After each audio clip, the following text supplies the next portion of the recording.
Il y a une chose qui m'a marqué, je connais bien François, je l'ai vu, je ne sais pas si les journalistes ont saisi ce moment, mais François a pleuré tout à l'heure, c'est parler avec son cœur aussi, et ça a été un moment très fort.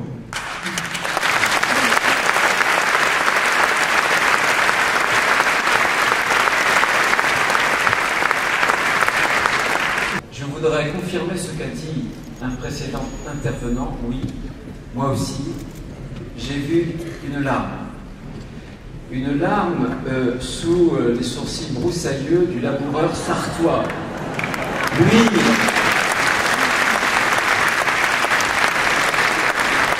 Une larme, François, c'est un débordement coupable, toi qui es passé maître dans la maîtrise de ses sentiments. Mais la cause qui nous rassemble ce soir est une cause qui nous dépasse. Cette larme, elle est légitime, cette larme, elle nous va droit au cœur, cette larme, elle est pleine de sens.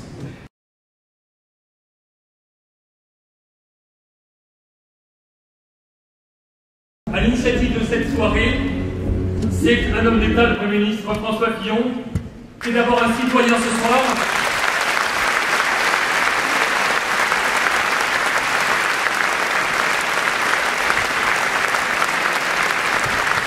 Un citoyen engagé par une cause qui lui tient à cœur. Il s'est rendu sur place, en Irak, auprès des réfugiés.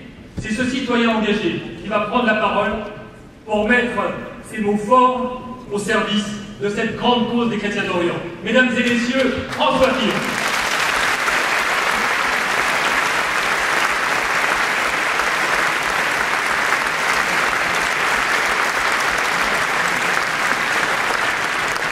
Mes amis, en organisant ce rassemblement, je me posais des questions.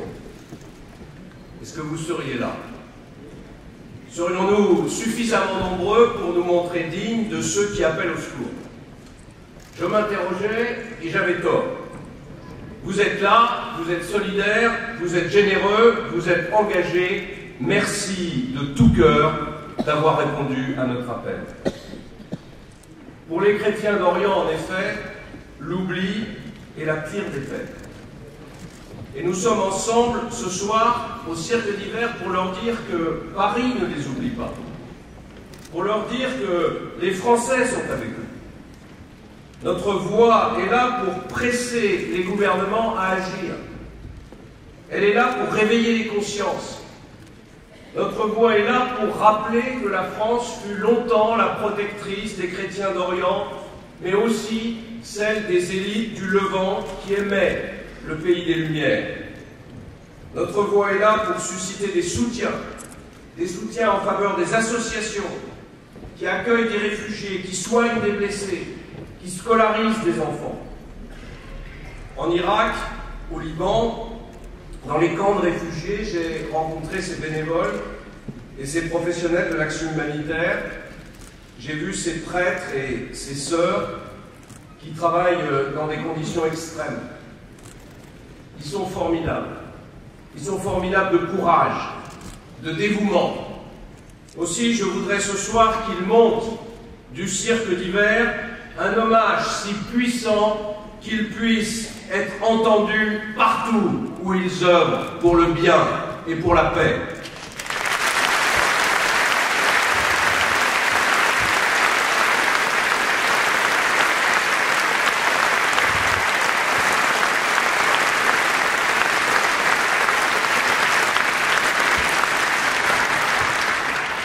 Sur place, les besoins sont immenses.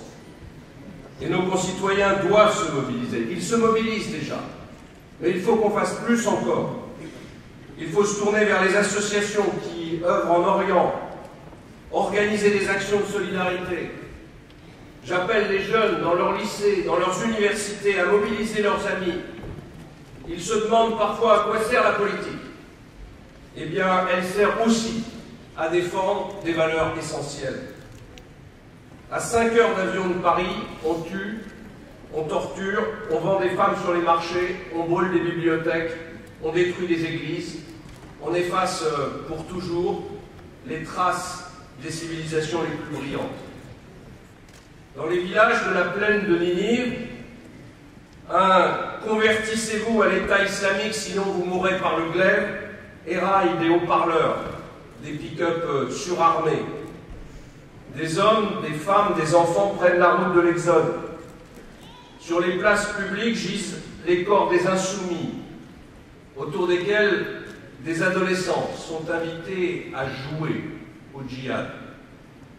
De quoi sont-ils coupables, ces innocents, sommés de se parjurer, de fuir ou de mourir? Ils ne sont coupables de rien, simplement d'être chrétiens et d'être fidèles à leur foi.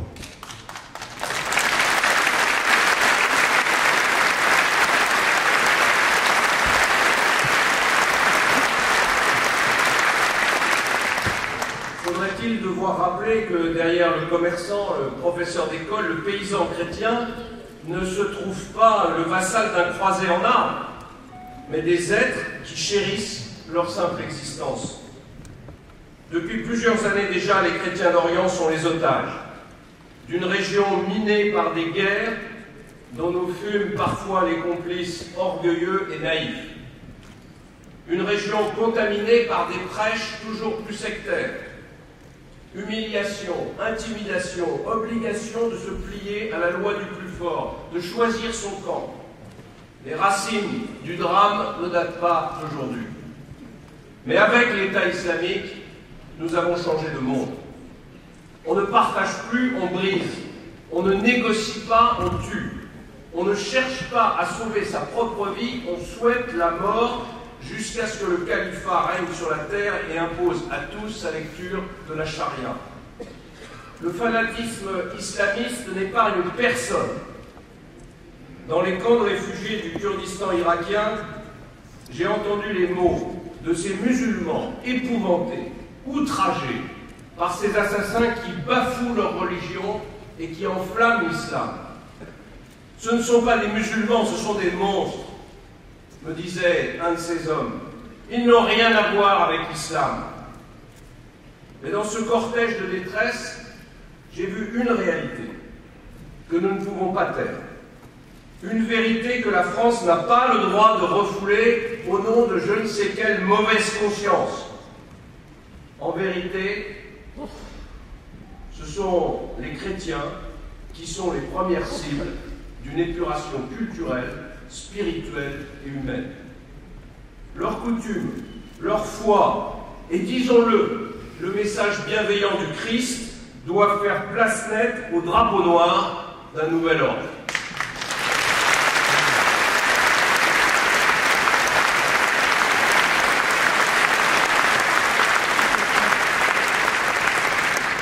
Les derniers vestiges d'une civilisation dans la civilisation arabo-musulmane sont en passe de disparaître. Et avec eux, ce sont tous les espoirs de la cohabitation et du dialogue interreligieux qui s'effondrent. La minorité chrétienne résiste, elle se bat et son combat transcende sa propre cause. Parce que ce qui est en jeu, c'est le combat de la pluralité, c'est le combat de la tolérance, c'est le combat pour la liberté de tous contre l'oppression. Souvenons-nous du pasteur Martin Niemöller et de son terrible poème écrit en 1942. Je me suis permis de l'actualiser. Lorsque les fanatiques ont chassé les chrétiens, je n'ai rien dit. Je n'étais pas chrétien. Lorsqu'ils ont enfermé les yazidis, les imams les plus sages, je n'ai rien dit. Je n'étais ni yazidi, ni théologien. Lorsqu'ils ont masqué le visage des femmes, je n'ai rien dit. J'étais un homme. Lorsqu'ils ont créé leur califat, je n'ai rien dit. J'étais de l'Occident. Lorsqu'ils sont venus me menacer, il ne restait plus personne pour se battre avec moi.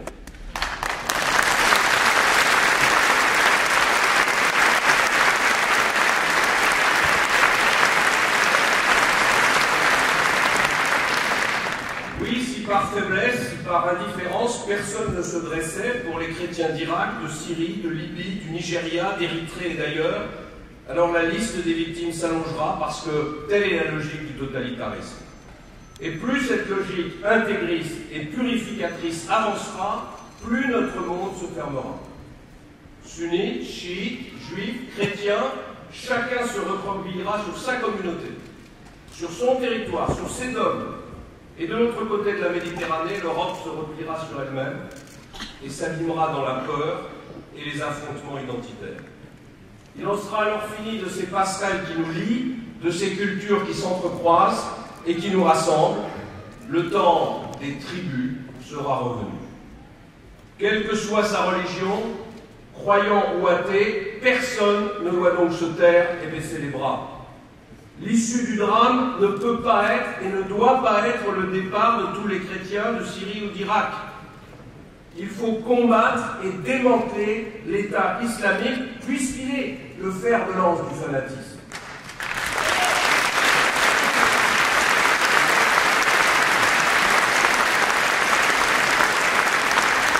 Il faut gagner cette guerre en s'en donnant vraiment les moyens. La France fait son devoir. Et nos soldats ne méritent que des éloges. Mais la lutte contre l'État islamique au Levant et en Irak ne peut pas réussir telle qu'elle est engagée parce qu'elle ne rassemble pas toute la communauté internationale et parce qu'elle n'engage finalement que les forces aériennes de l'OTAN en soutien aux Kurdes et à la modeste armée irakienne et aux trop rares résistants syriens qui partagent nos valeurs. Cette stratégie n'est pas inutile, mais elle nous entraîne dans une très longue guerre dont les chrétiens d'Orient risquent de ne jamais voir la fin. Il faut changer de stratégie. Il faut enrôler le monde contre une barbarie qui le menace. Tous les États du Proche-Orient, l'Europe et les États-Unis, mais aussi la Russie et l'Iran, doivent conjuguer leurs efforts pour éradiquer l'État islamique et son sinistre rapport.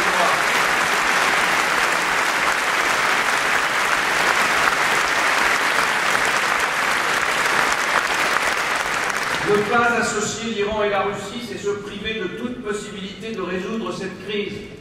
Parce que leur influence sur les mouvements chiites et sur l'évolution de notre camarade est cruciale. En choisissant de privilégier le dialogue avec les seuls États sunnistes, la France s'affaiblit.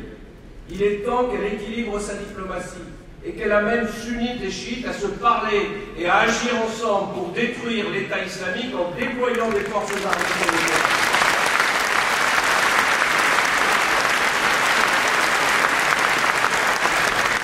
Le temps n'est pas à choisir nos alliés en fonction de nos intérêts commerciaux ou de notre conception idéale de la démocratie.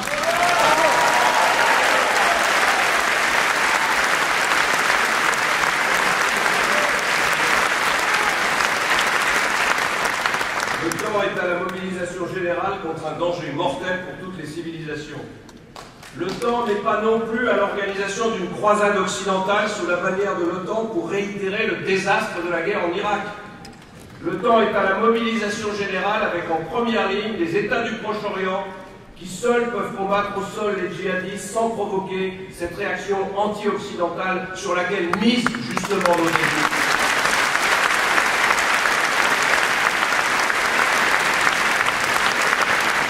Ces États de la région qui sont les premiers concernés par cette crise, par ces crimes, par cet affront lancé à la haute spiritualité de l'islam. C'est à eux de s'engager. Certains le font, mais la plupart sont sur leur garde et maintiennent plusieurs fers au feu. Or, la maison brûle. Il faut arrêter de jouer les uns contre les autres. Il faut dissoudre ces fonds occultes qui financent les organisations fondamentalistes.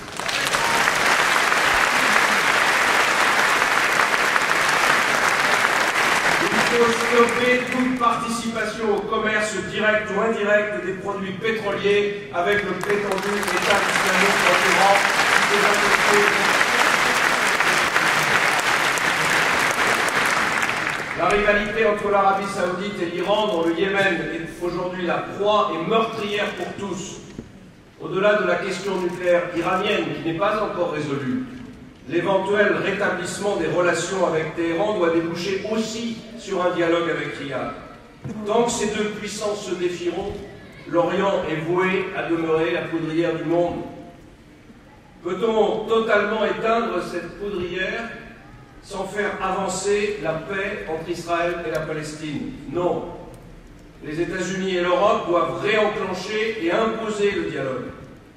À moyen terme, Israël n'a rien à gagner à un environnement empoisonné par un djihadisme antisémite capable d'aggraver la situation sécuritaire des Israéliens et en même temps de déstabiliser le Liban et la Jordanie.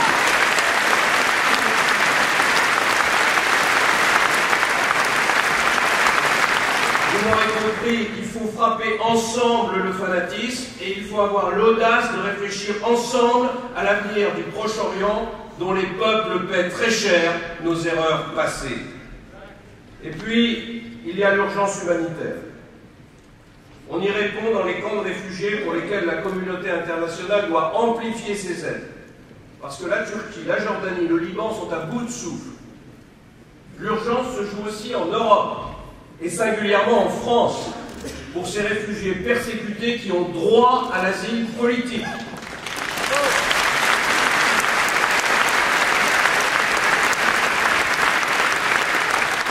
Au premier rang d'entre eux, les chrétiens d'Orient peuvent, à juste titre, réclamer notre protection.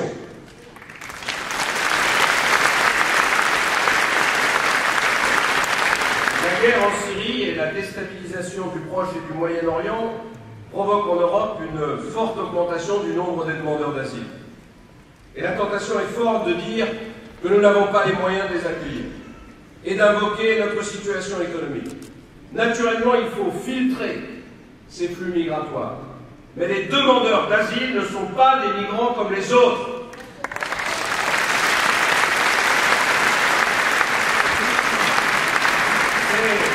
C'est la Convention de Genève qui régit leur situation. Et je n'hésite pas à dire que ce texte, qui fait écho à la tradition multiséculaire de l'Église depuis le Moyen-Âge, est un des piliers de la civilisation européenne et de ses valeurs.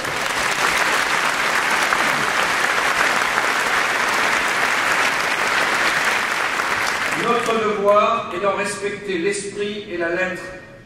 Ne pas le faire ne serait pas seulement une violation de nos engagements internationaux, ce serait d'abord une faute morale.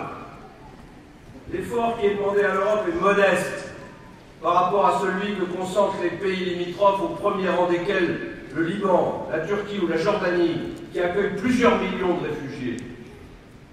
Depuis le tragique naufrage qui fit plus de 800 victimes en Méditerranée, l'Europe se cherche.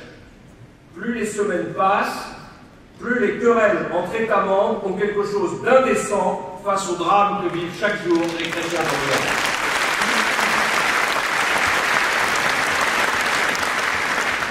Puisque cette question est à nouveau à l'ordre du jour du sommet des chefs d'État et de gouvernement européens qui se réunit après-demain, j'en appelle solennellement au président de la République, à la chancelière allemande Angela Merkel, au président du Conseil italien Matteo Renzi et à tous ceux qui gouvernent l'Union européenne. Je leur dis, prenez vos responsabilités, expliquez la situation à vos opinions publiques et ne vous perdez pas en arguties juridiques. Mettez l'Europe en ordre de marche face à l'une des plus grandes catastrophes humanitaires qui se déroulent à ses portes.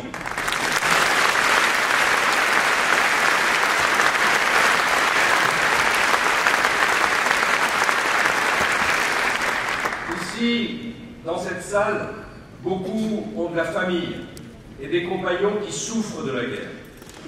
Leur espérance est en danger. Mais grâce à notre engagement collectif, cette espérance vaincra. Un jour, mes amis, l'État islamique tombera. Al-Qaïda tombera. Boko Haram tombera. Et ils tomberont parce que nous aurons été plus forts que ces organisations. Ils tomberont parce que nos idéaux sont plus beaux que les leurs. Ils tomberont parce qu'il existe en l'homme un instinct de liberté et de bonheur que l'oppression ne peut pas éternellement étouffer. Oui, ce jour-là viendra, mais faisons en sorte que les chrétiens d'Orient voient ce jour et qu'ils puissent le vivre chez eux.